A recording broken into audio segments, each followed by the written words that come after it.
can't you tell? Got a laugh, got a point, join me. Let's get this thing right.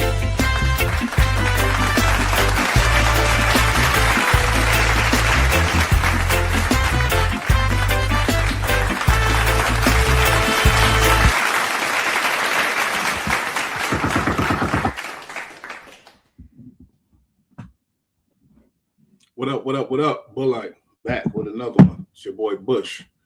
What's good though? What's going on? You know what we do. We do the reactions right now. I'm back on them reactions. Today's topic, you know, something that surprised me. I'm sure a lot of y'all knew this, but I wasn't privy to this information like that, you know. I knew about the allegations of telling to the police and things like that. Yeah. You know, Wack was defending him. Wack, this is a big friend of Wack. We talking about QCP, the boss of quality control music. We about to react to this video that caught my eye because, like I said, I'm not privy to this information, so I want to see what's going on. Oh, man. It's a whole bunch of stuff they talking, man. A lot of stuff. So let's get to the bottom of this. We'll be the judge of this. You feel me? QCP. They said the boy was a snake and he was a rat and he was this, he was that. Them artists ain't been getting paid up. That's what he said. I know Migos had a situation. Migos had to take him to court. But I guess my boy here, and let's see what's the name of the channel. You know, Hip Hop History. Shout out to Hip Hop History. They did a whole documentary, and I think they're gonna break down the details and things like that. Definitely interested in that. You feel me? Let's do QCP. That boy P. Let's set it off. Let's start it. So they were gonna buy him out of his deal for 150 and have him signed. Baby was like, and they said, oh, you can't make your mind up? All right, fuck it. We'll just go to your bosses and give them double for everybody. And they bought the entire 300. Now, when the purchase happens, P gets the 300 million. What if I told you that one man managed to finesse some of rap's biggest stars out of over $1 billion in potential earnings? What if I told you this same man built his empire on the backs of artists who trusted him only to snake them when the money got too big? And what if I told you that this man's rise to power started with him literally snitching on someone and getting them locked up for 20 years? Meet Pierre. Hip Hop History. Sound like he got some vengeance going on. I don't know. But he did state some things. We do know about him taking a stand against somebody, but I don't know about this other stuff. Let's really get into it though. P. Thomas, the CEO of Quality Control Music. On the surface, he looks like a successful businessman who helped launch the careers of Lil Baby, Migos, and other Atlanta superstars. But when you dig deeper into the paperwork, the phone calls, and the business deals, a completely different picture emerges. This is the story of how one man manipulated the system, betrayed his artist's trust, and walked away with hundreds of millions while leaving the people who made him rich with nothing. By the end of this video, you're going to understand exactly. You said leaving the people that made him rich with nothing. Actually, all those artists got money too, so let's not say that. They all got money.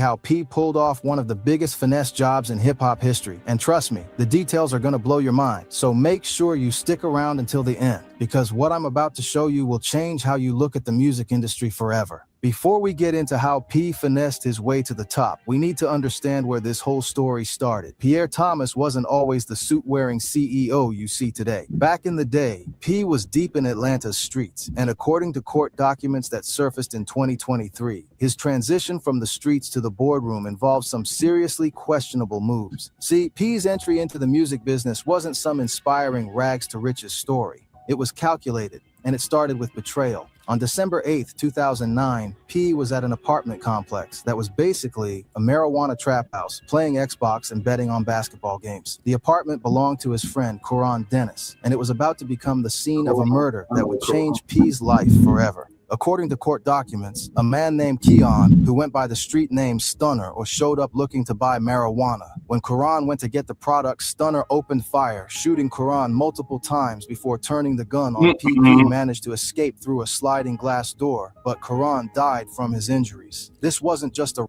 Sound like a jug gone wrong. Boy had to kill him. Damn, why you do that? random robbery. This was personal. Now here's where the story gets really wild.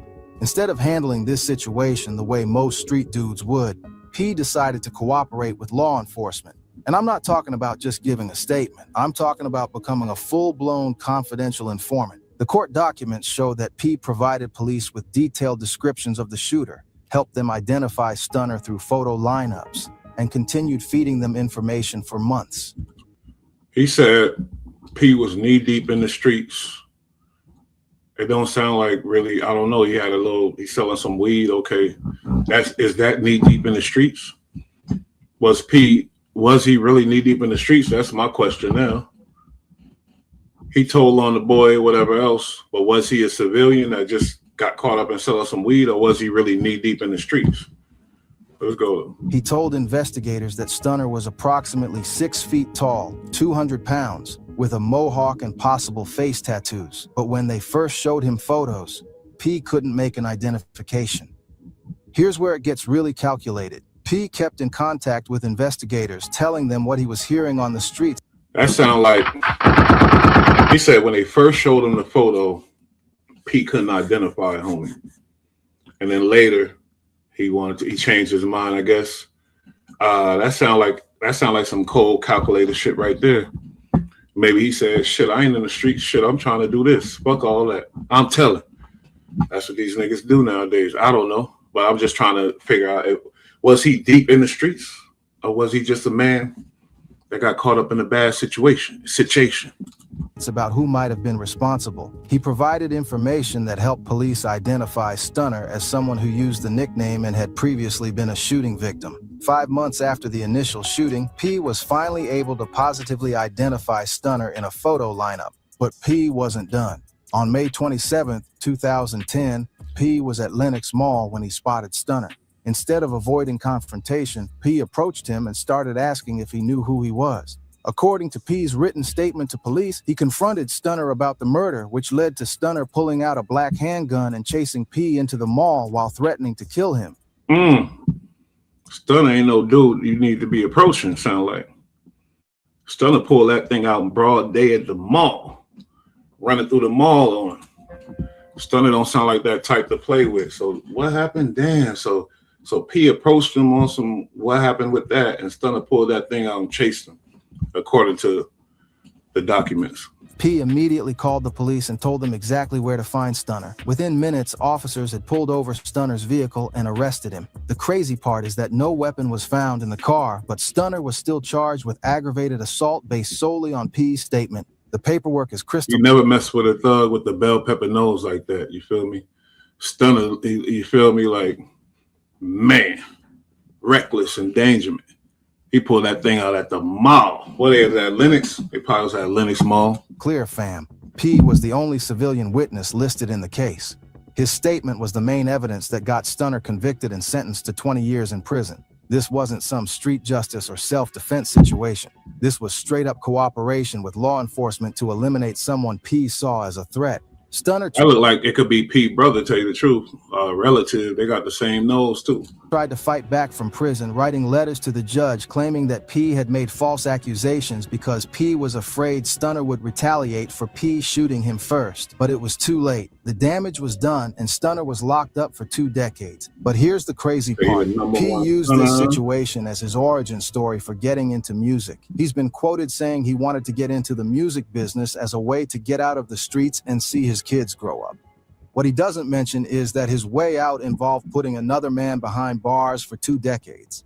The timeline is what makes this whole thing suspicious. The Stunner situation happened in 2009 and 2010. Quality Control Music was founded in 2013.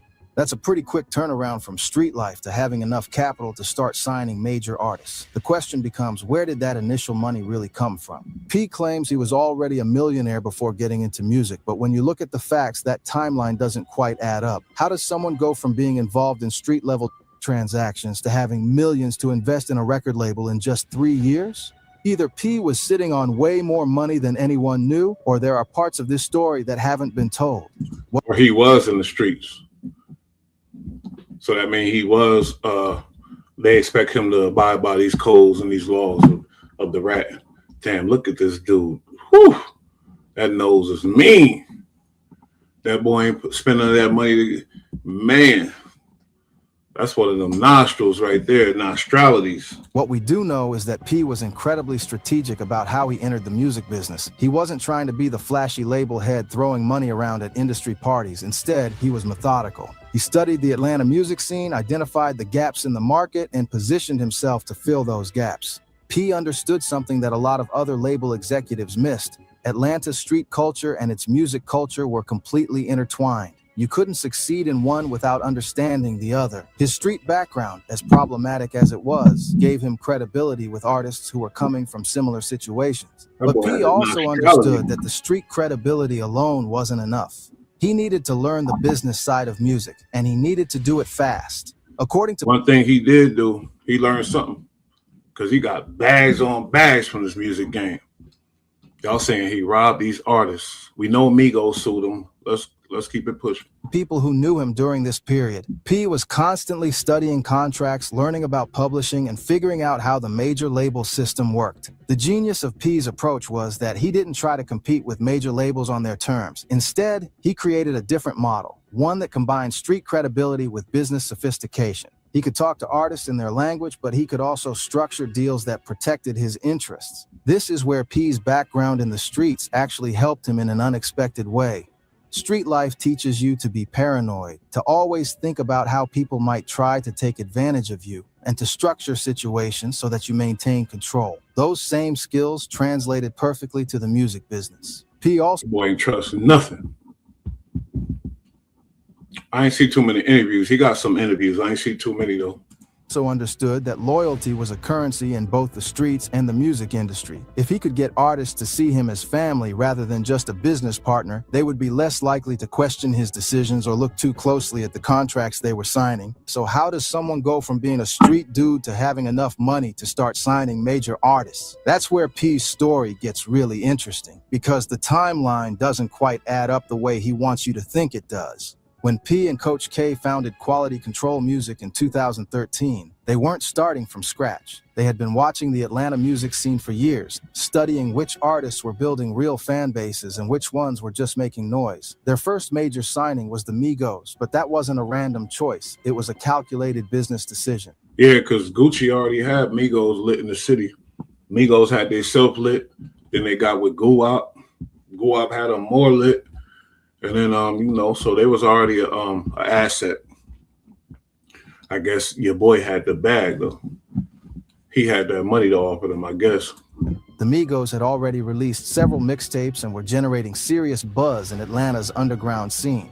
They had the street credibility, the musical talent, and the work ethic that P was looking for. But most importantly, they didn't have the industry connections or business knowledge to negotiate a fair deal. P's strategy was brilliant in its simplicity. He identified young, hungry artists who were already making noise but didn't have access to the industry infrastructure they needed to take their careers to the next level. He offered them something they couldn't get anywhere else, a real partnership with someone who understood their world. But here's where P's business model gets really clever and really shady. He wasn't just signing artists to traditional record deals. He was creating 360-degree partnerships that gave Ksoo control over every aspect of the artists' careers: recording, publishing, merchandising, touring, and even social media presence. The genius of this approach was that P didn't need massive upfront investments to get started. He was essentially betting on artists who were already building their own buzz. Ksoo would provide the industry connections and business infrastructure, but the artists were still doing most of the work to build their brands and fan bases. According to the lawsuit documents that came out when the Migos sued Ksoo, P was structuring deals that gave him maximum control and maximum profit while giving artists minimum ownership of their own success.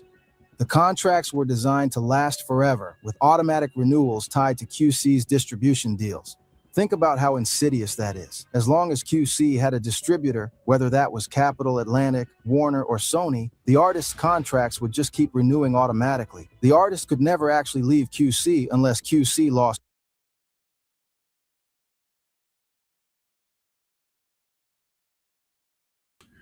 That sounds like it's worse than that 360 deal.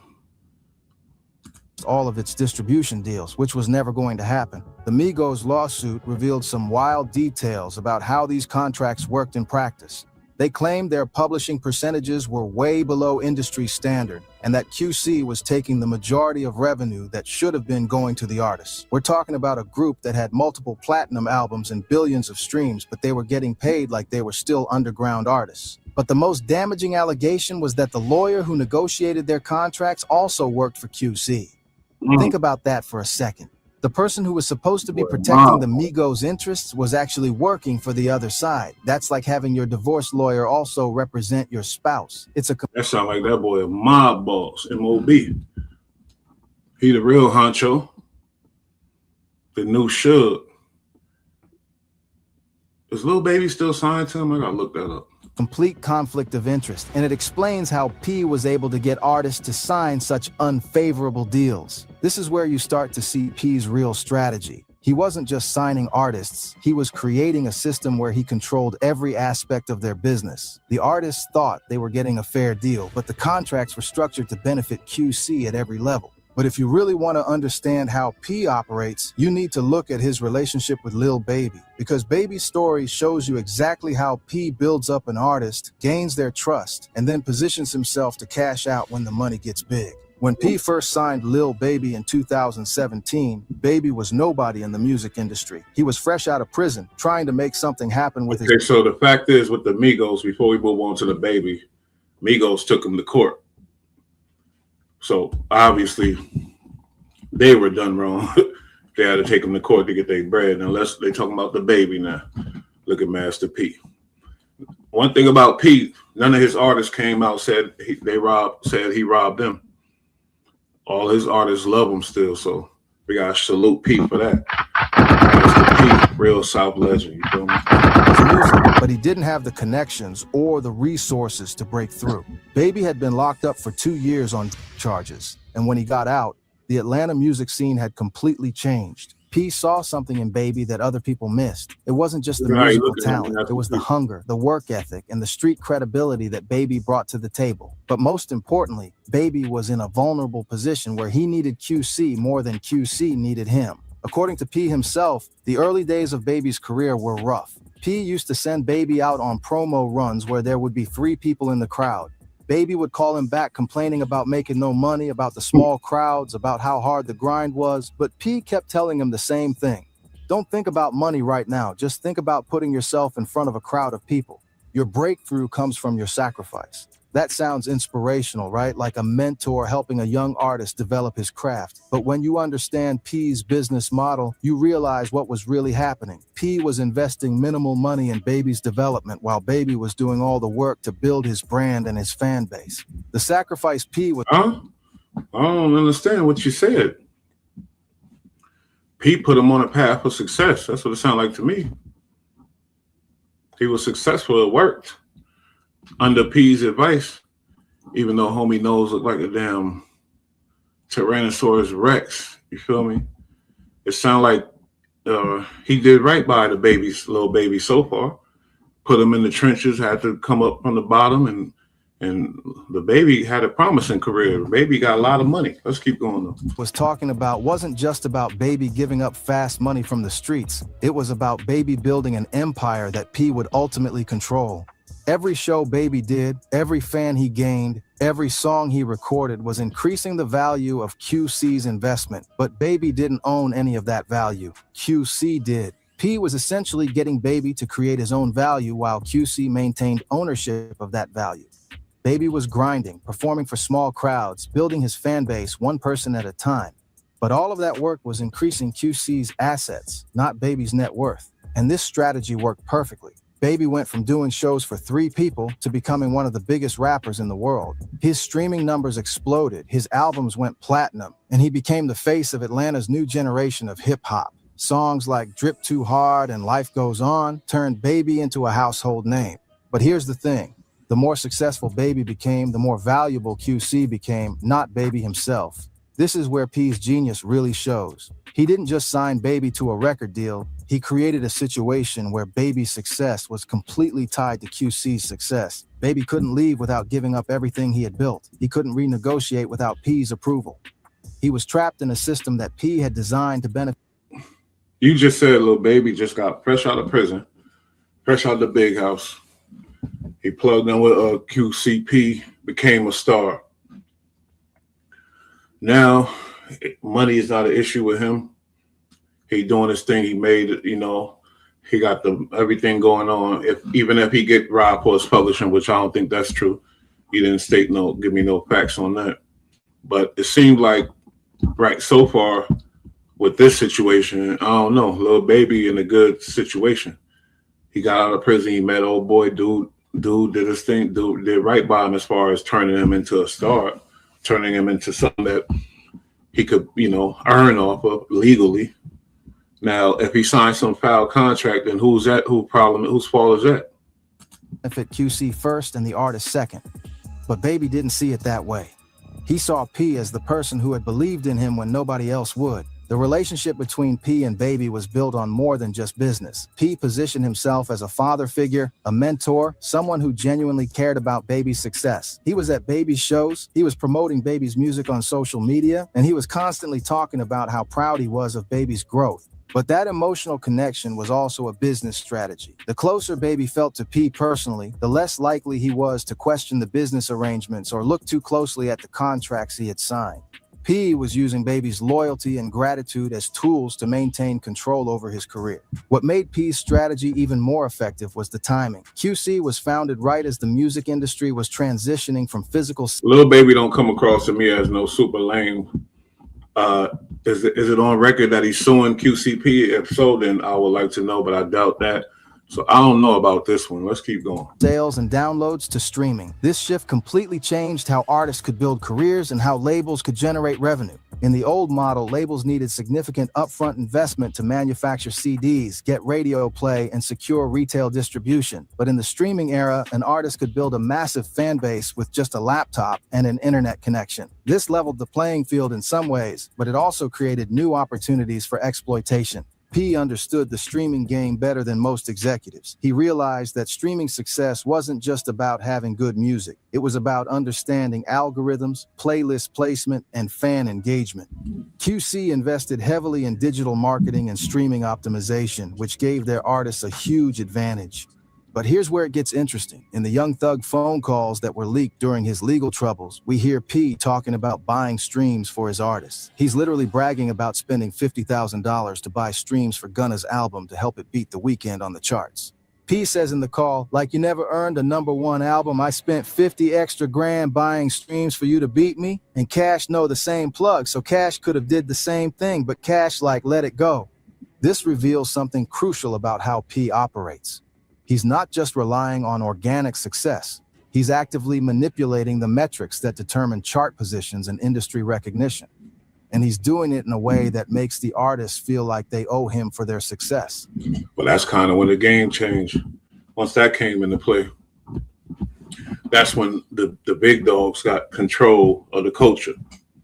Once the this internet era came, that's one part that that's not a pro on that, you feel me? Because they've been doing that. They've been manipulating. Think about the psychology of that. Gunna thinks he earned a #1 album through his talent and hard work. But P is telling someone else that he bought that success for Gunna. So Gunna feels grateful to P for believing in him, while P knows that he literally purchased Gunna's chart position. This is manipulation at its finest. P is creating artificial success, then using that success to. Gunna music was good music. So if he gave it a little boost, that doesn't mean he totally, you know what I mean, made it that. It got to be good first of all. Then you give it a boost. That's what I think happened. Justify his control over the artist's career. The artist thinks they're successful because of their talent and P's guidance, but P knows he's been pulling strings behind the scenes. The streaming era also made it easier for P to hide how much money QC was really making from each artist. In the old model, you could look at album sales and get a rough idea of how much revenue an artist was generating. But streaming revenue is much more complex, with different rates for different platforms, different deals for different territories, and complex formulas for calculating payouts. This complexity gave P Cover to structure deals that heavily favored QC while making it difficult for artists to understand exactly how much money they were leaving on the table. The artists knew they were successful, but they didn't necessarily know how successful they should be financially. P also used the streaming era to expand QC's reach beyond just Atlanta. Streaming platforms are global, which meant that QC's artists could build international fan bases without the traditional infrastructure of international record labels. But again, QC controlled those relationships and captured most of the value from international success. But the Scooter Braun situation Is Lil Baby still signed to QCP? isn't the only time we've seen P snake his artists. The Young Thug phone calls revealed a whole pattern of behavior that shows how P really operates behind the scenes. These calls were recorded while Thug was in jail, and they provide an unfiltered look at how industry insiders really talk. Lil Baby is still signed to Quality Control Music. So he's still there, chilling. Talk about business when they think nobody is listening. In one of the most damaging calls, Young Thug is talking to Baby about P, and Thug is basically trying to open Baby's eyes to what's really happening. Thug tells Baby, "You can't do that, man. That's a fact, bro. You wrong about that anyway. A rat is a rat, bro. I understand all that. A dude helped put you on. Listen, man, a dude is a rat. I don't care what the hell that dude gave. That dude give me $1 million, man. You a rat." Now, Thug is referring to the stunner situation we talked about earlier, but what's interesting is how he's trying to explain to Baby that P's character issues go deeper than just business. Thug is saying that someone who would cooperate with police to eliminate a threat is the same type of person who would betray his business partners when the money gets big enough. But Thug doesn't stop there. He starts breaking down the business side of things, and this is where it gets really revealing. Thug tells Baby, "You know what I'm saying? He the people." Thug should have listened to Baby. It sounded like, and that made me think like they be harboring a lot of rats because Baby's on some business. He like, nigga, this business. That's a rapper.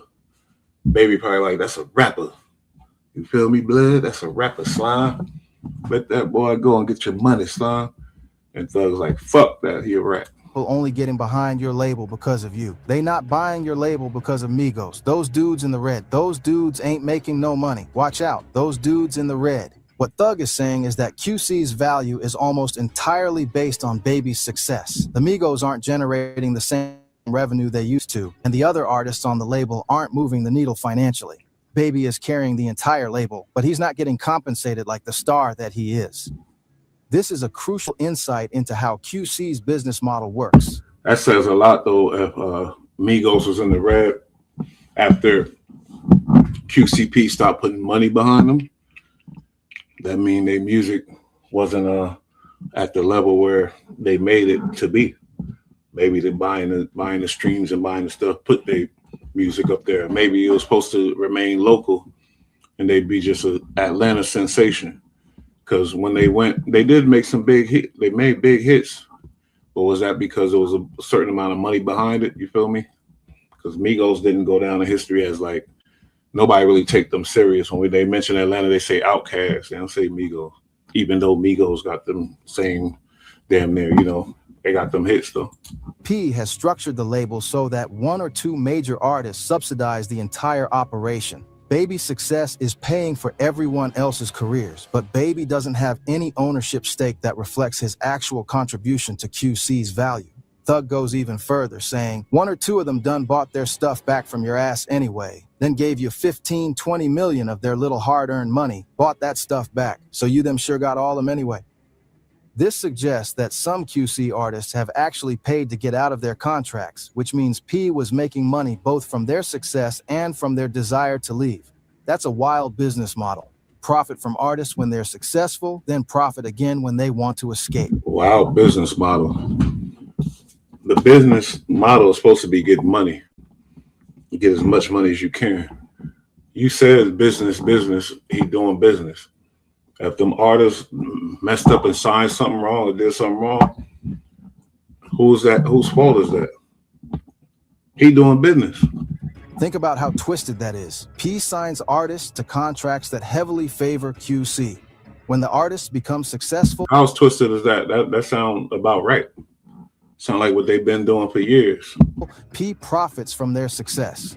When the artists realize they're being exploited and want to leave, P makes them pay millions to get out. It's like charging someone rent to live in a house, then charging them again to move out. But the most sound like he was taught by all the best. Them real label owners. He was taught by them. revealing part of these calls is when Thug talks about how P operates with other labels and business partners. Thug is trying to explain to Baby that P's loyalty only goes one way. He expects loyalty from his artists, but he doesn't reciprocate when it conflicts with his financial interests. The crazy part is that Baby doesn't really respond to any of this. He's not agreeing with Thug, but he's not defending P either.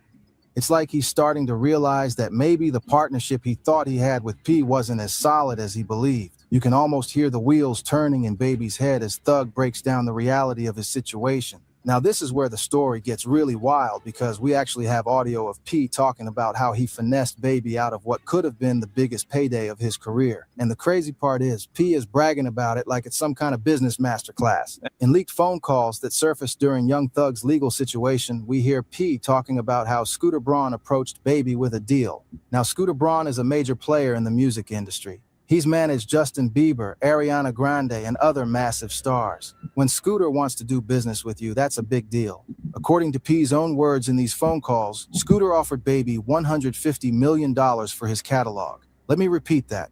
$150 million directly to Baby for his music rights. Why would Baby do that dumb shit? Come on now. Baby's smarter than that. That's generational wealth type money. That's set your family up forever type money. That's more money than I'm thinking, my bad, I'm thinking Baby. This dude needs to say Lil Baby. I'm thinking Birdman.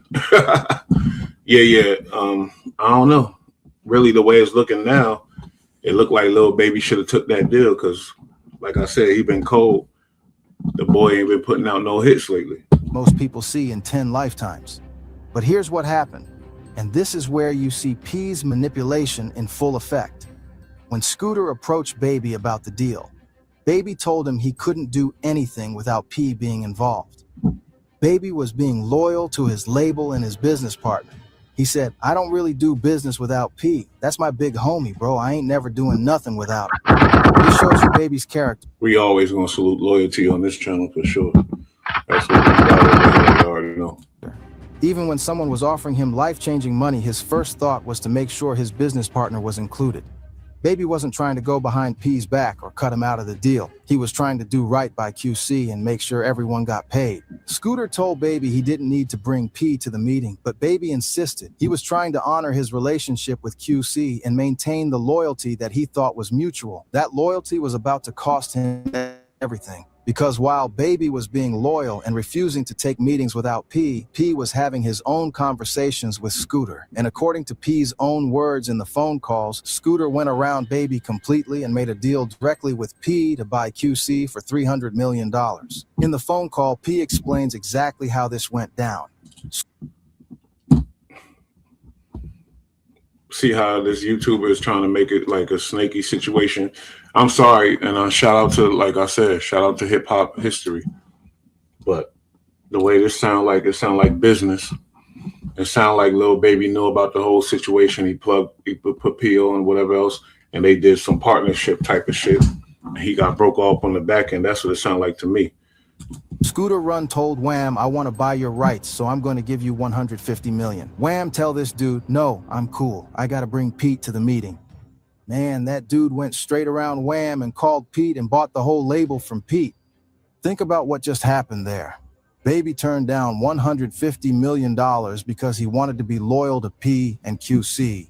But P took a Maybe I'm $300 tripping, million but I don't see deal for the he ain't doing entire nothing label wrong in that situation. He's supposed to do that. without even consulting Baby. Baby's loyalty cost him $150 million, while P's betrayal made him $300 million. But it gets worse. According to the phone calls, Scooter didn't even want the whole label. He specifically wanted Baby's catalog. The $300 million deal was essentially Scooter paying for Baby's music, but the money went to P instead of Baby. In the phone calls, you can hear P talking about this like it's some kind of chess move. He's explaining to someone how Scooter tried to buy Baby direct. This dude sound like a disgruntled. I wouldn't be surprised if he worked for QCP because this stuff he putting it, it's a stretch.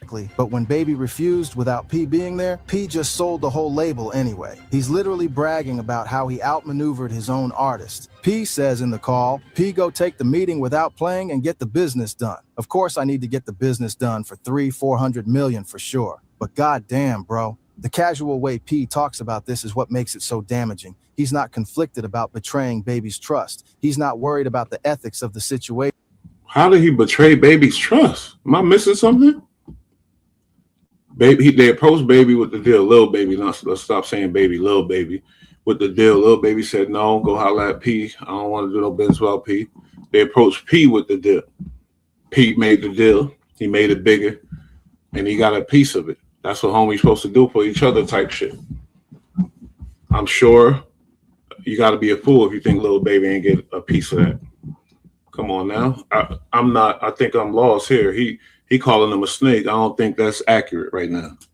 He's just focused on getting the biggest payday possible, regardless of how it affects the artist who created most of the value. And here's the most messed up part. Baby didn't get anything from that $300 million deal. The money went to P and Coach K as the owners of QC. Baby, the artist whose catalog was the main reason for the purchase, got nothing. His loyalty was rewarded with betrayal. The fallout from the Scooter Braun deal and the leaked phone calls was immediate and dramatic. Within days of the calls becoming public, Lil Baby and QCP unfollowed each other on Instagram. For an end. Oh, okay.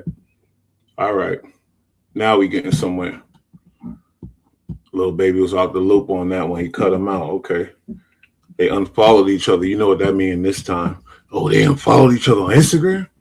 That means a lot. Damn, that boy is snake, huh? Industry that communicates through social media gestures. This was equivalent to a public declaration of war, but the social media unfollowing was just the tip of the iceberg. According to industry insiders, Baby's team immediately started exploring legal options to get out of his QC contract. The problem was that P had structured these deals to make it extremely expensive and difficult for artists to leave. P's response to the public backlash was telling. Instead of trying to explain his side of the story or justify his actions, he went on the attack. In a series of social media posts, P basically said that he didn't care what people thought about his business practices. In one deleted tweet, P wrote, "Imagine some broke-ass rats like Thuger, and these rats go trying to run a rat narrative." Uh-oh, he's saying rat. When you ratted. On me and all my people that I love running with these hoe-ass people, knowing how these people talk about me. I'm gonna say this for the last time. I'm not no street dude. I'm a tax-paying citizen that's running a business and taking care of my family. This response reveals a lot about P's mindset. He's not denying the allegations about how he treated Baby. Instead, he's attacking the credibility of the people making the allegations. He's also trying to distance himself from his street past, even though that same past was what gave him credibility with artists in the first place. That's a narcissism that I'm better than, you feel me? So I could shit on you, rat on you, all that. And now I'm not one of you. I'm a tax-paying citizen. After you done ratted and went through it and used the streets to benefit yourself, now you're just a tax-paying citizen, and now you got the right to call other people rats. Amazing. P continued, "All the street dudes is broke, dead, and in jail. So why do y'all continue to glorify this stuff?" That's not a fact. And why is he addressing that when we talking about you robbing money from these artists? You feel me? With your nose like a goddamn big ass poblano. Streets been dead. Y'all people gave the city a bad name. And by the way, I ain't never been It's funny that the streets been dead theme. That's the thing that all the rats say. Him, Troy Ave, all of the rats say that the streets been dead. in no courtroom on no stuff, sat in an interrogation room running people names. But this is where P's response becomes problematic, because we have the court documents that show he absolutely did sit in interrogation rooms and provide information to police. He's literally lying about his past while attacking other people's credibility. The industry response was mixed. Some executives privately supported P, arguing that he was just doing business and that artists need to read their contracts more carefully. But others were disturbed by the level of manipulation and betrayal revealed in the phone calls. Several prominent artists spoke out about the situation, with many expressing support for Baby and criticism. He came through. He one of them shiesty hustlers.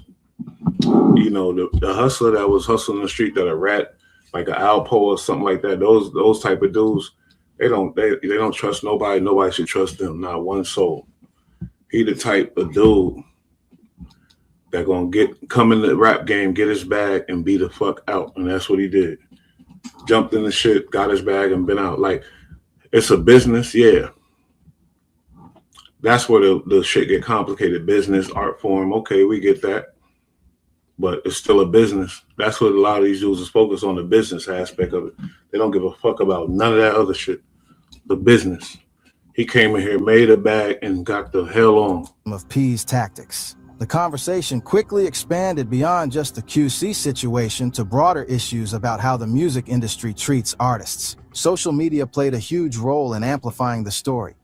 Hip-hop fans and industry watchers dissected every detail of the phone calls, creating viral threads that explained the business implications of P's actions. The story became a case study in how not to treat your artists. But P also had defenders. Some people argued that he was just a smart businessman who had outmaneuvered his competition. They pointed to QC's success and argued that P had created value for everyone involved, even if the distribution of that value wasn't equal. The debate revealed a fundamental divide in how people think about the music industry. Some see it as a business where everyone is trying to maximize their own profits, and manipulation is just part of the game.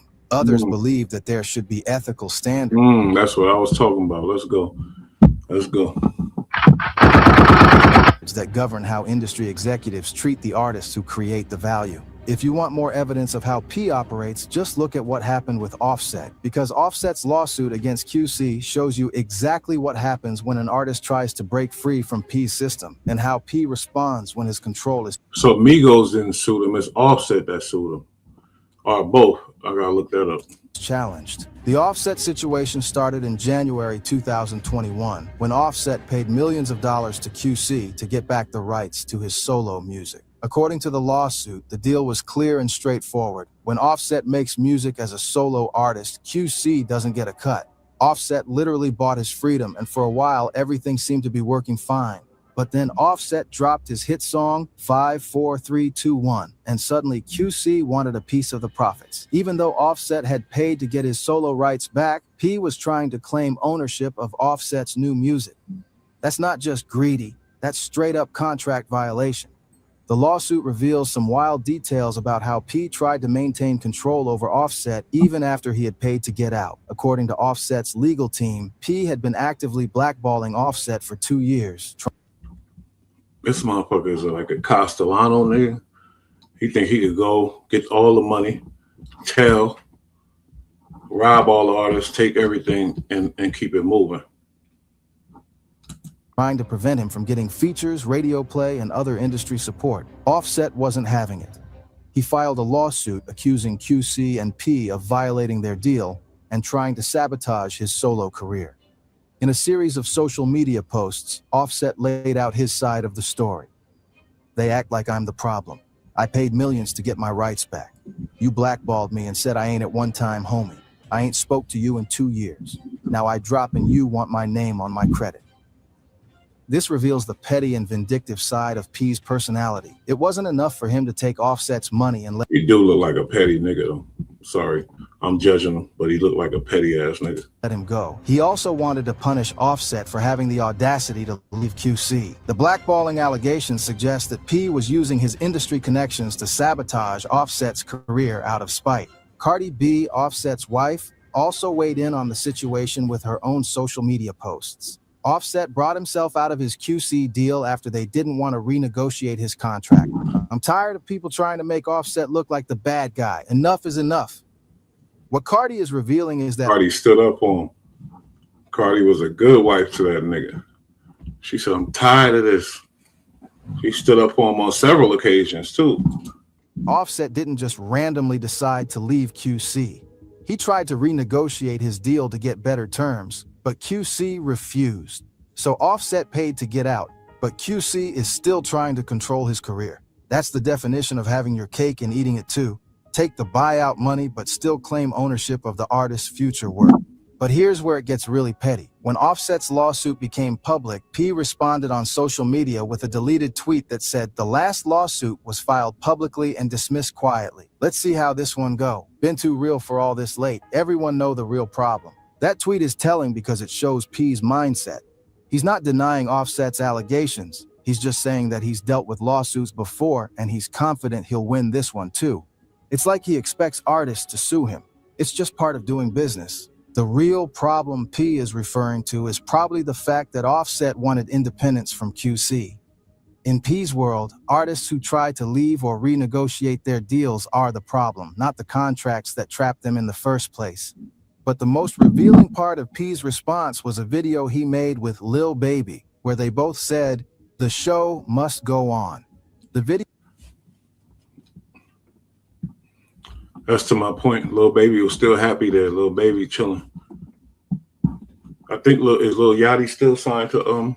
Video was clearly meant to show that P still had Baby's support, but it actually revealed how P uses his relationship with successful artists to intimidate the ones who are trying to leave.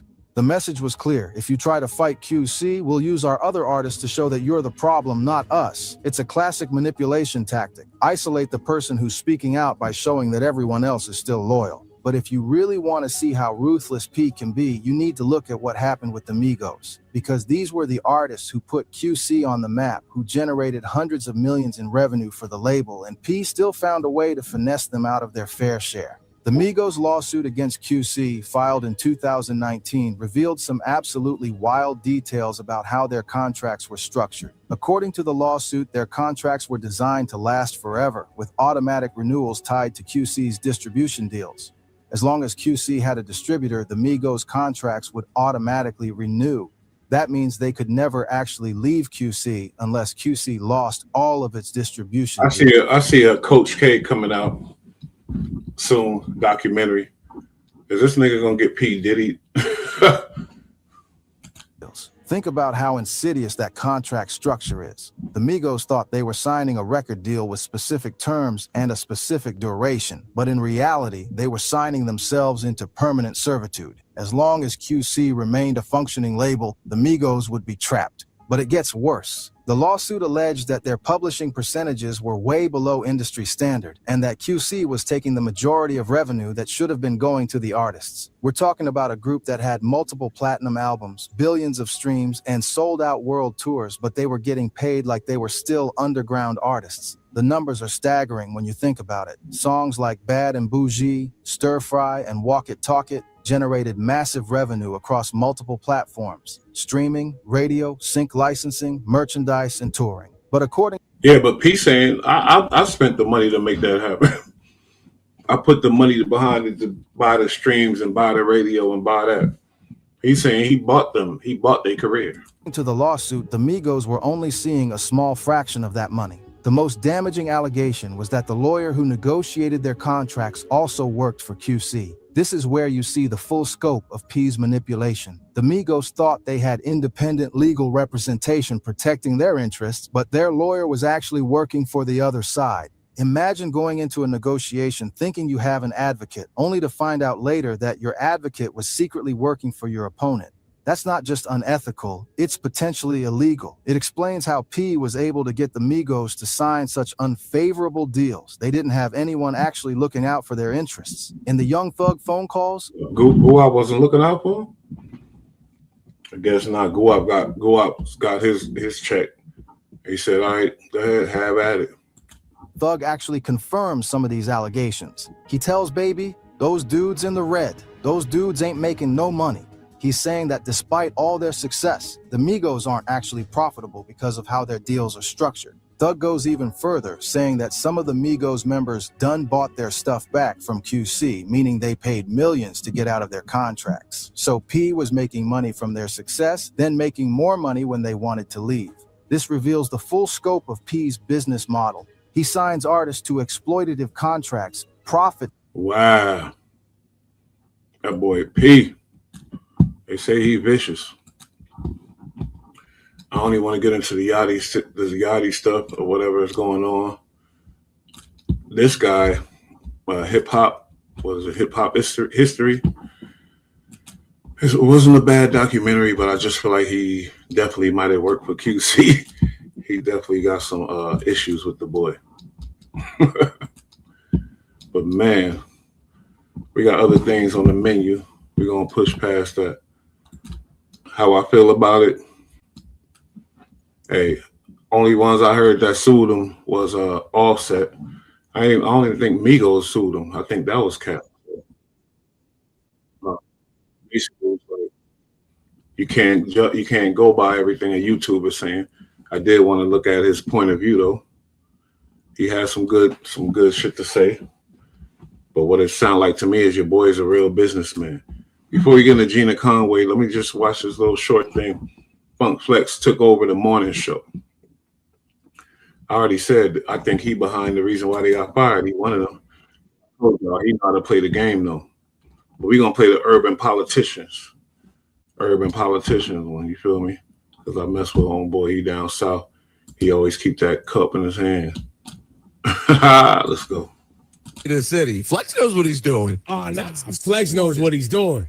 He gonna stay. Listen, if that's what you want to be and that's how you want to stay in the game, Flex is gonna play that game. He's always played that game. The new owners here at Hot 97, they can start coming for us real quick because I know they look at this line, they look at the amount of money they paying for this show every month, and they trying to figure out a way to get rid of some bodies up here. So keep your hands and feet in the ride. What'd you say, Laura? They don't necessarily love our point of view. Oh no, they don't love that. They love Flex shouting, what was he shouting? Murga. Make America, make radio great again last night. Yo, Flex is such a piece. Yo, wow. Yeah, you already know. Flex talking about make radio great again. Make radio great again. Flex, Yeah. make radio great again. Flex has openly acknowledged his sucker style for years. He knows exactly what he's doing.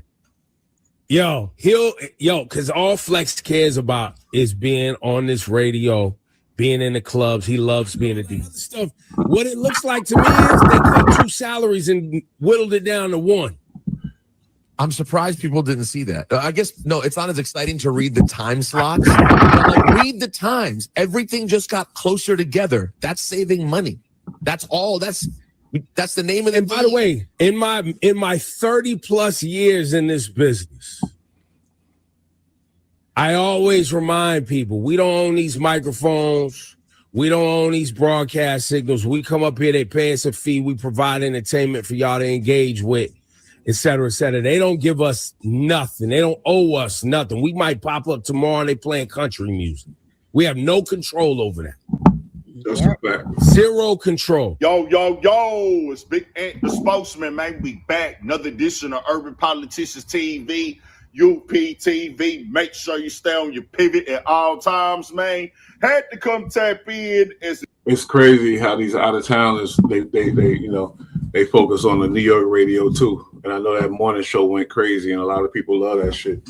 Let's hear what he got. Broke into hip hop media news Friday that Ebro Hot 97 morning show had came to an end as him and his co-host had been fired and denied, and they will no longer be over there on that. He sound like he happy about it. Radio station with that situation. And I put that clip right there that we watched together in the beginning to go back to September when it was already moves happening, because I went back and checked that out because I kind of remembered that, but I went back and got re-caught up on that situation going on with Funk Flex, as they were saying already what was coming next. As now Funk Flex has taken over that morning time slot as reports started to hit last night and earlier to this morning, as Ebro is most definitely been doing double talking, now promoting the YouTube himself and saying, come to my YouTube channel, calling them out. But you've been playing this game all along, just keeping it 100. Funkmaster Flex is taking over mornings at New York City's Hot 97 WQHT, at least for now. Following the abrupt end of Ebro in the morning, Media Co confirmed to Radio Inc. that the hip-hop radio icon will hold the day part down until further notice, starting on Monday, December 15th. Flex has been with Hot 97 for more than 30 years. Flex is going to be the new program director. That's what's about to happen. Flex is about to be the boss of that motherfucking place.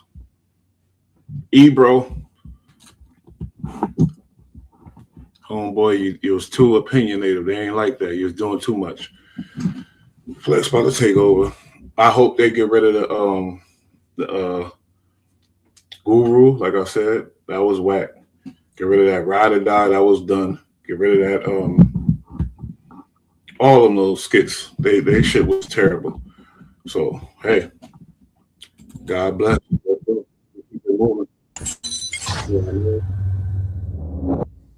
Gina Conway situation. I want to hear this. You know, this the Max B with the girl that was got caught up in the situation. I just want to hear her side of the story. They said it all. Okay. So after your statement, Max B and Kelvin both get arrested. Yes. And they look crazy. I skipped it though. Hold up. We got to go back.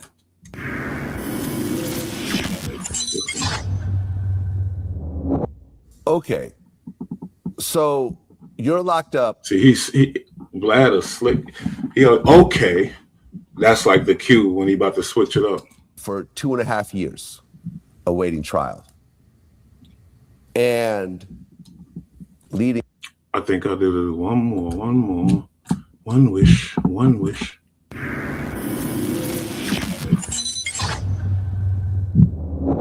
Well, you get arrested, you get taken to the station, and according to reports, you gave a statement right away. Yes, I did actually. It was like, I didn't know that I was giving a statement because where I'm from, like in Maryland, to give a statement, you actually have to like write. And according to reports, you gave a statement right away. You gave a statement right away. Yes, I did actually. It was like, I didn't know that I was giving a statement because where I'm from, like in Maryland, to give a statement, you actually have to like write it out and sign it. It got to be like formal. But here, she's high right there. She's high doing the interview. She's on something. Something ain't right with her.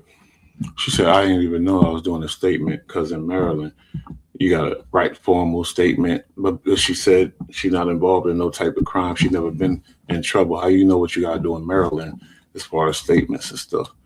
But just looking at her, she on some shit, bro. Let me bring it one more time. She on a good Perkins, bro. Well, you get arrested, you get taken to the station, and according to reports, you gave a statement right away. Yes, I did actually. It was like, I didn't know that I was giving a statement because where I'm from, like in Maryland, to give a statement, you actually have to like write it out and sign it. It got to be like formal. But here, she's definitely on a perk 30. I think it's the same way, but the cops, like the marshals in New Jersey, what they did while I was talking, not formally giving a statement, but talking, they had a tape recorder that I did not know about, and they were recording, and they were actually taking advantage of the fact that, they wasn't in, you know, we wasn't in a real jurisdiction. Like we were in New York, but it Show you like what the pimps do. They take a female of low, you know, intelligence. Obviously, it looked like, and I'm sorry, but she got a low grade. She didn't make it past, I don't know what grade, but she was manipulated, yeah. But right now, she thinks she's, just be honest and tell the truth, because we know she lying though. She knew what was popping. was, they were taking advantage, basically. Like we were in New York and it was New Jersey. I feel like they took advantage of me constitutionally, like my rights. I had no knowledge of it being recorded, so. Right, but to be fair, when you get arrested, they say anything you say can and will be used against you. So if you say anything, you should already be aware that it could be used against you. Facts, but nobody said that to me. So that was also You saying you didn't get your Miranda rights read? A motion that I filed, a Miranda Act. Nobody said that to me at all. So no. Got it. Okay, so you get to the station and they record your statement at that point. And in that point, she like, I don't like you, lad. She see it.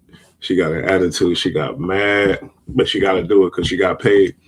But you know, when girls get their little, you know, she know he's being, and look at her face. She tight, tizzy. Statement at that point. And in that recorded statement, you identified Kelvin as the shooter in terms of David Taylor getting killed. You described the robbery in detail, and you also said that Max B was the one who orchestrated the plan and sent you to the hotel with Kelvin. Yes, correct. Damn. And at that point, you were the only one arrested? Yes. Whew. I mean, man. So without her, there would be no. If she would have just went down for it, she would have went down for capital murder, been still in jail for life. What you expect when you involve a female? I think they know. You know, they don't blame her. That's already known. Once it go down bad and the female get caught, you already know what's gonna happen. Let's keep it going. Vlad probably gonna strike this shit anyway, but let's keep it rocking.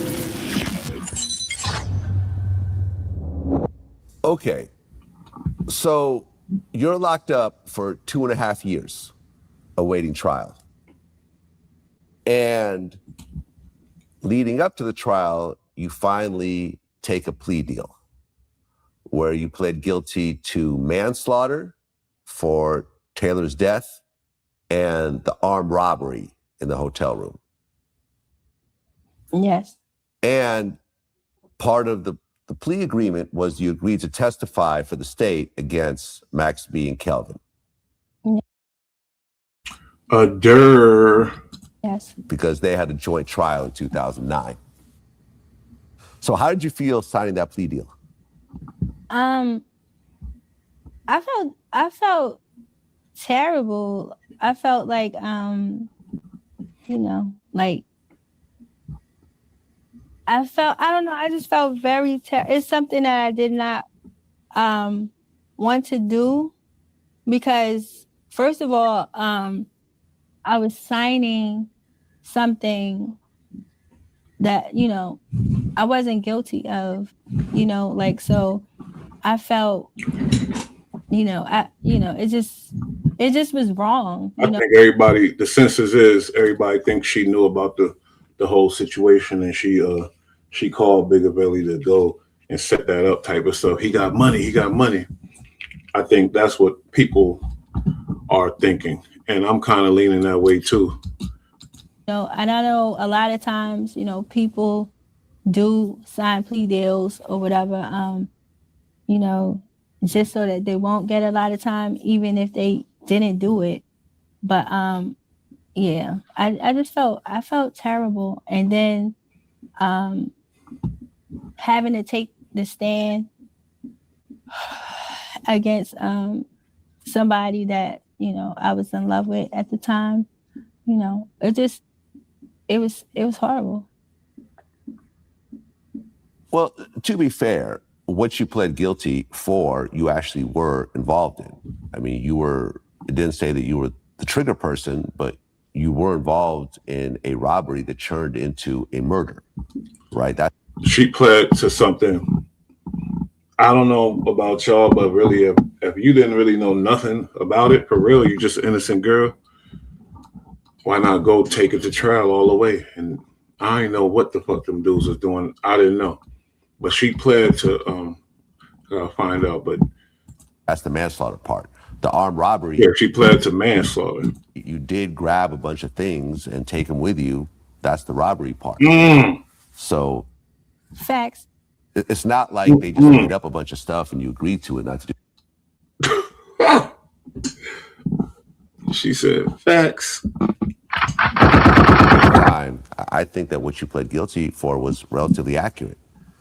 I mean, it's a scope of a difference, like in the law, you know, in order to make a crime, if you study law, you have to have intent and you have to have knowledge of a crime and intent. And pretty much like those things, they weren't present. Like I wasn't the type of person that would just out on my own go rob and do that. I've done that on your own. You're not going to do it on your own. You need a shooter. You need some. There's no way you explaining yourself out of this one, mama. You took the goods on the way out. He pleaded guilty to manslaughter. Damn. You was with it. Did the rest because I was, afraid of like physical or bodily harm or, some sort of fear. You know what I'm saying? I wasn't a person that just go out and.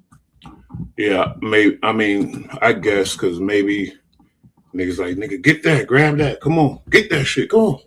I don't know. But like I said, if you didn't do nothing, fuck it, take it all the way to court. And I ain't do that shit. Fuck you. Manslaughter, I ain't do none of that. I ain't know nothing that these dudes was going to do. But you called homie, who came through with you, and y'all did what y'all did, though. Do that. So there was no intent. I was told to do it by someone that I felt had power over me, that if I didn't do it, I would be punished in a way. So, like, yeah. I mean, so I was actually there, present. The thing is, how did he know? There. How did Max B know about dude, and how did he know that he got the money? You said you was told to do it. You met this dude and you went to him and you said, "Oh, he got money," and y'all did that. They're present, but the intent wasn't there. And right. And the knowledge. I get that part. And the robbery. I get the part of what you're saying. Yeah, and the robbery, like me. I think it was intent for robbery. I don't think it was intent for murder, but it was definitely intent for robbery. Going in that car, I had no idea that a robbery and a murder were going to take place. Yeah. By me going in that car. All I knew when I got in that car is if I didn't go, then, maybe I'll get embarrassed out here. Like maybe, maybe something might happen to me or, I wasn't thinking right. But yeah, you are right. Well, all right. And remember what I said earlier, had the whole situation occurred, the murder happened, you grabbed the stuff, and had you call the police right then and there and say, listen, this is what happened. The guy had a gun. He forced me to duct tape everyone and grab the stuff. I don't want to have any piece of it. Here's who they all are. As opposed to, okay, let's grab the stuff, go to this place, and then call Max, take it to the sisters-in-law's place. So now you're transporting stolen property to multiple places. I think that's the whole narrative. Yeah. I think that had you just called the police right then and there and said, this is exactly what happened, and I'm going to completely cooperate, you might have gotten like probation or not even, done any jail time. You see what I'm saying? Yes. Like I said, it was a robbery, intent for robbery. She didn't know that murder was going to happen. But of course, hindsight is 20/20. Had I done this or whatever, I can understand in the moment, you just witness a murder in front of you and you don't have no idea what's happening, yeah, I mean, you start to make a series of bad decisions along the way. Yeah, I actually wish I did. Yeah, I actually wish I did. Okay, so you do a plea deal, but when you do a plea deal and agree to testify, they don't tell you how much time you're going to get. They just say cooperate and we'll tell the judge to take it easier on you, right? No, when I took the plea deal, they initially said, well, when I signed the deal, they initially said that it was I would have to do 15 years with 85%. But you know, when they first came to me offering for me to take the plea, you know, they were saying, okay, take this plea. We want you to write a statement, sign it, which I never did. And we're gonna give you, they were coming crazy, like we're gonna give you 60 years.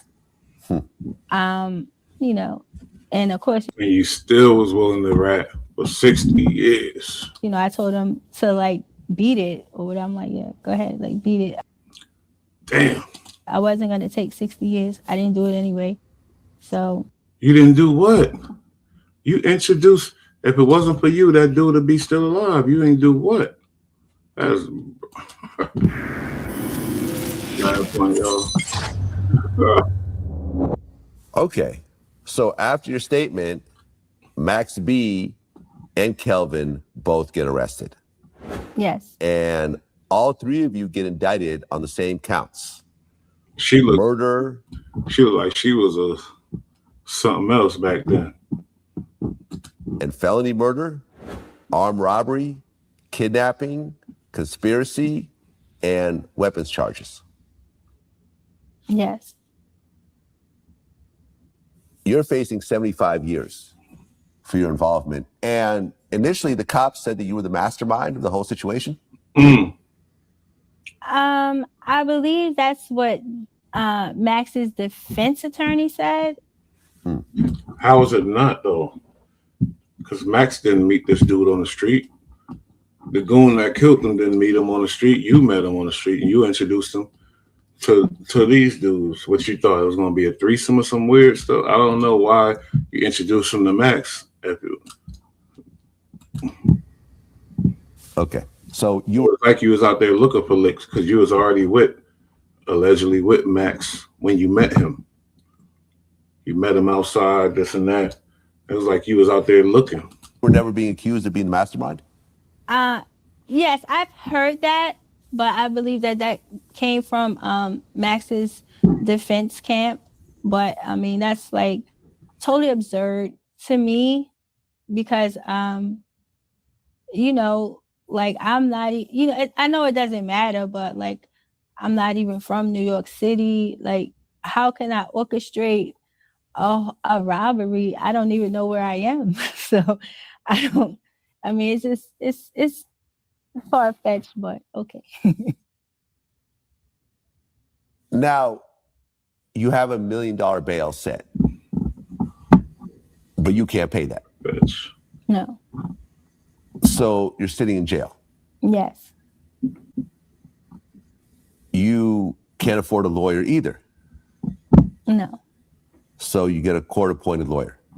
Yes. Now, Max B, he actually bails out. Yes. So the two of you talk to a certain extent? Yes. Yeah. So what are you guys saying to each other while everyone's awaiting trial?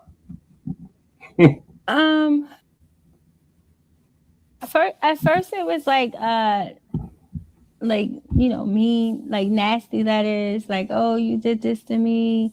You know, as far as like, you know, his career is about to, you know, pop off and, you know, this, that, and the third. And then it was just basically like love letters and stuff like that. But yeah, we talked the whole time.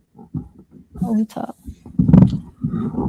Well, but you did make a statement against him already. Okay, so with He didn't that, know. like I said, I was not aware that I had made a statement. Right, but he was aware of it. He had a lawyer. Yeah. So when we went to when we moved, like when I moved to Bergen County, when I moved to Jersey, like they transported us to Jersey. I didn't know until like our arraignment that they had put me as a witness against him, when I only found out because they had us like on separate sides of the courtroom. So like I didn't find that out until like the day I was transported to Jersey, that like we were on separate sides. Okay. Did Max ever offer to pay for a lawyer? Yes, he offered to pay for my lawyer, and then even afterwards, even when we were still on like separate sides or whatever, we still talked. He still communicated. He still sent me money She still love this dude too. sometimes and stuff like that when I was locked up. Okay. Well, Now, okay. Max B is out. Him and Jim Jones start to beef. I think French Montana gets involved in that beef. Are you seeing all this stuff on the internet, or do you not really have access to it because you're locked up? Well, I was locked up, so I didn't have access. Like when I was locked up for the whole time after he was out for those 2 years on bail. I was locked up, so I didn't see anything. I didn't know anything about it. Yeah, I had met Max right around that time, and also French. And I was around him this one night. It was in the studio with Dame Grease, and Max was so drunk that Dame just said, forget the whole thing. He just shut down the whole video shoot. Max jumps in his car, stone drunk, drives off. And it just seemed like he was really, really just going through it, and it was just trying to just get as drunk and high as possible to just deal with it. Right. I'm trying to get high as I can. Man, ain't that something? Gina Conway. What it do? Hey, I ain't gonna lie. When the case went down, I was like, oh, I know Vlad gonna get all these interviews. I can't wait till Vlad get them. I was waiting for these interviews. Man, Gina Conway. Crazy situation. One more thing I want to get into, Ksoo Pops. Sorry, y'all know what I do here, man. This shit was another crazy situation. The Pops that told on his son. I love my son to death. I can't even imagine this type of shit. But hey, the situation was crazy. Let's peep. All right, here we go. Today we have the first ever interview with Abdul Robinson Sr., aka Ksoo's dad. Abdul was charged with accessory after the fact to first-degree murder in the shooting death involving his son Ksoo. Abdul made headlines when he took the stand against his son Ksoo, which ultimately led to Ksoo getting found guilty and sentenced to life without parole. Abdul is breaking silence today and addressing everything. Abdul, welcome to Vlad TV. Glad to be here. Been wanting to be heard for a long time, Okay, so let's start at the very beginning. You grew up in Jacksonville, Florida. He wanted to be there a long time. It took him to tell on his son. It took him to tell on his son to get there. He wanted to be there a long time. He said, damn, that's all I do is tell on my boy to get here. Glad to be here. Start hustling and getting in trouble. I'll say about 1985. Okay, you're about 14 years old. Yeah.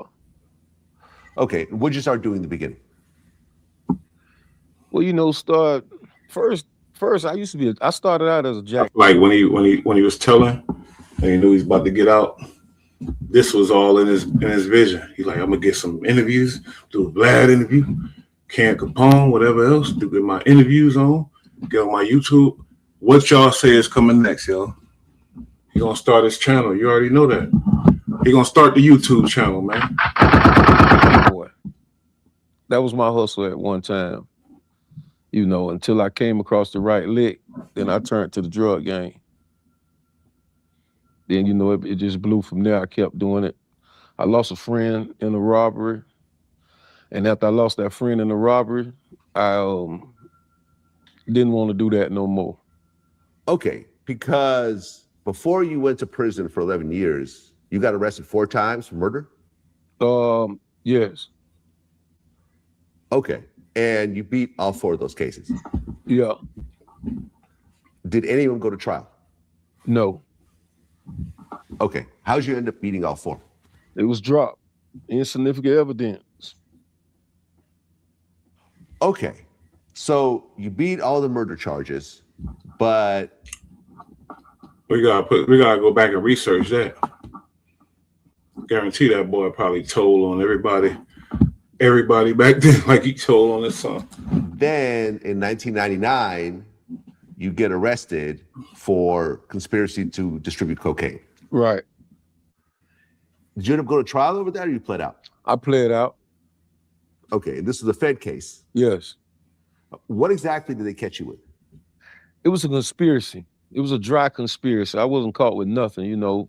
People told that I sold drugs and things like that, and that's how they got the conspiracy built up against me and my co-defendant. How much cocaine did they say that you have in terms of the witnesses? When I can't say it, I can't remember exactly what it was, but I know it was up in the tons. Right, because you pled out to 11 years, which means that it was a lot of quantity. What Vlad is trying to get to is you beat 4 bodies. You got caught with tons of drugs. How the fuck is you free now? Could it be the same way?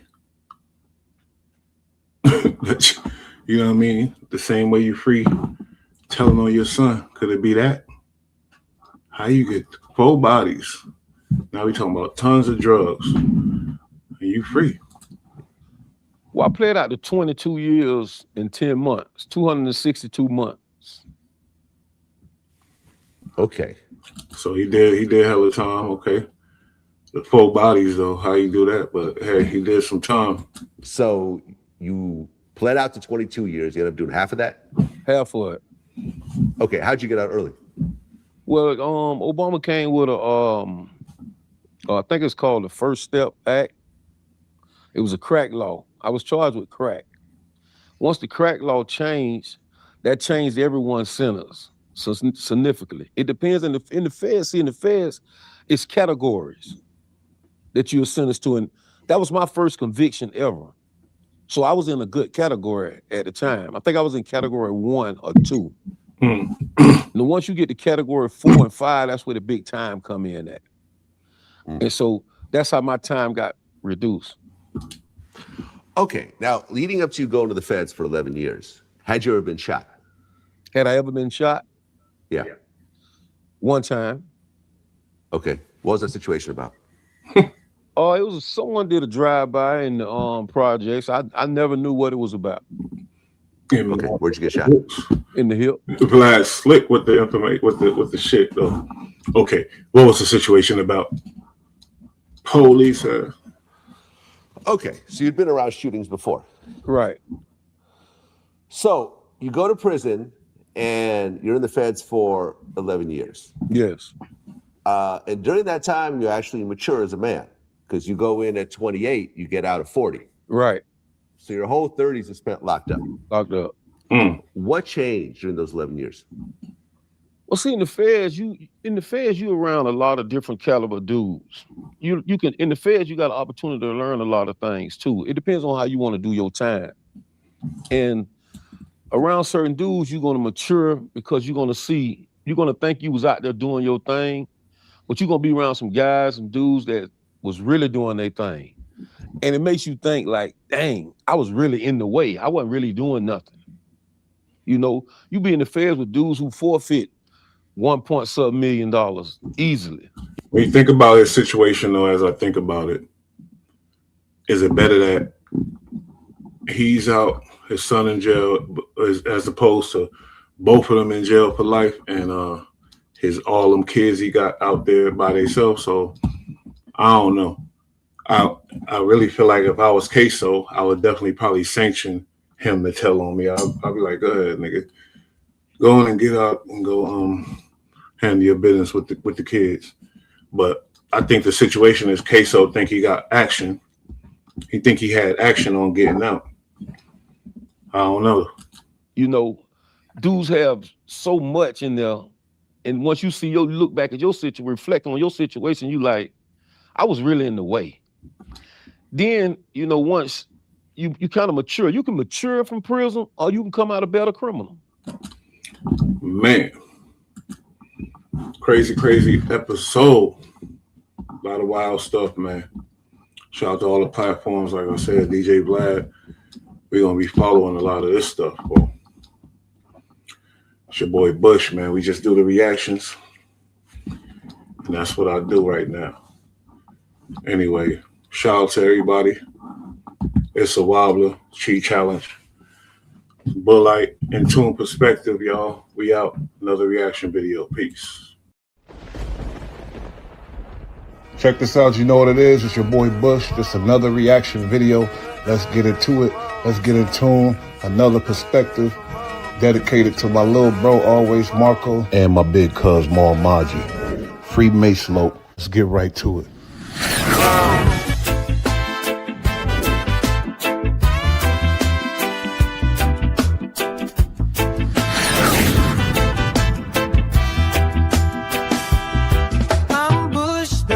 Here to react. Got Bullite on my mind, mighty bull. He's got the flow, he's got the beat. Can't stop when I see